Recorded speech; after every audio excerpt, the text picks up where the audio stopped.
Welcome to Lesson 3 of Module 1 on DBMS extensions and example data warehouses. I'm going to start with an important motivational question that I want you to think about throughout this lesson. What DBMS extensions are the most important in practice for data warehouse development?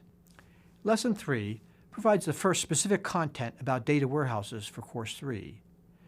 You will learn an overview about DBMS features for data warehouses as a context for detailed skills that will you develop in other modules. You have 3 learning objectives in this lesson. You should review data warehouse characteristics and historical factors that drove the development of data warehouse deployment and technology. In your own words, you should be able to discuss limitations of database technology and extensions to DBMSs to address the limitations. As a reflective goal, you should think about the importance of each type of DBMS extension. Let's begin with a brief review from Course 2 to provide background to understand DBMS limitations and related extensions. I'll focus on the most important differences for understanding DBMS limitations. Operational databases largely contain current data at the individual level, while data warehouses have historical data at both the individual and summarized levels. Individual level data provides flexibility for responding to a wide range of business intelligence needs, while summarized data provides fast response to repetitive queries. An operational database supports transactions and retrievals that typically involve only a few rows. In contrast, a data warehouse supports business intelligence requests involving thousands to millions of rows from a data warehouse. Operational databases are highly volatile, processing large volumes of transactions. In contrast, data warehouses are non-volatile, with periodic refreshment to integrate new source data. Refreshment, mostly insertion of new fact rows, typically occur during non-peak hours. The failure of operational databases to support higher-level decision-making is a combination of inadequacy of database technology and limitations in deployment of databases. Organizations and DBMS vendors discovered that a single database could not be configured to provide adequate performance for both transaction processing and business intelligence processing. Organizations discovered that the lack of integration among operational databases hindered higher-level decision-making. This lack of integration was not a design failure, as operational databases primarily support transaction processing, not business intelligence processing.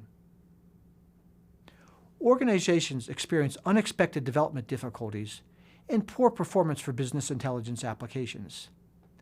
These difficulties were unexpected because of the promise of non-procedural specifications in SQL and optimizing compilers.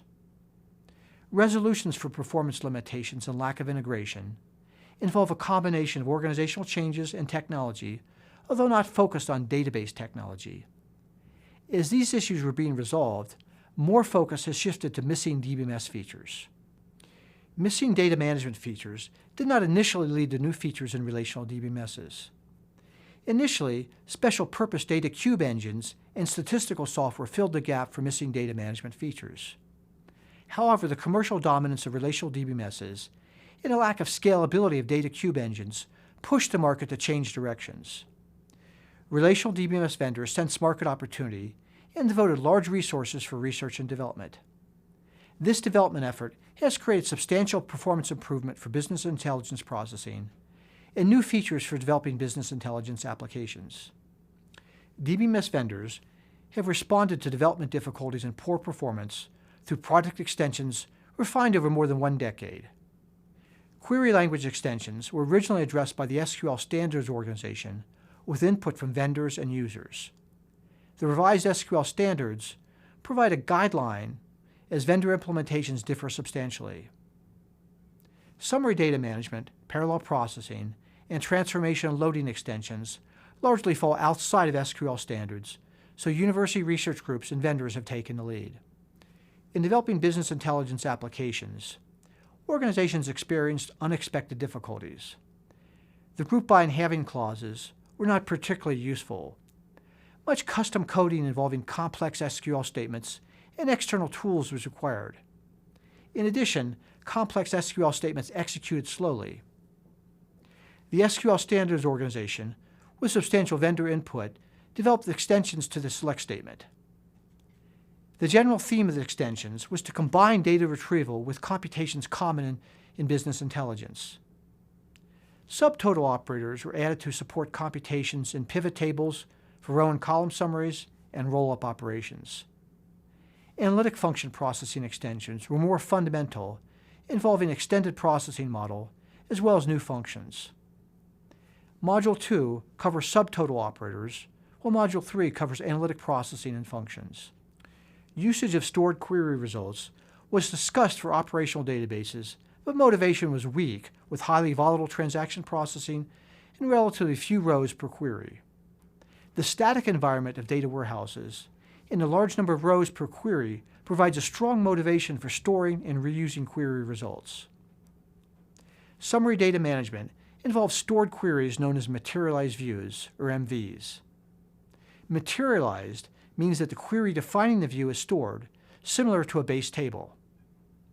Important questions about MVs are, first, a design question, which MVs to store, then a processing question, how to combine MVs with user queries, and third, update questions, when and how to update MVs. Module 4 covers materialized views in Oracle, with most detail about the method for the second question, known as query rewriting. Conceptual details are provided for the first and third questions.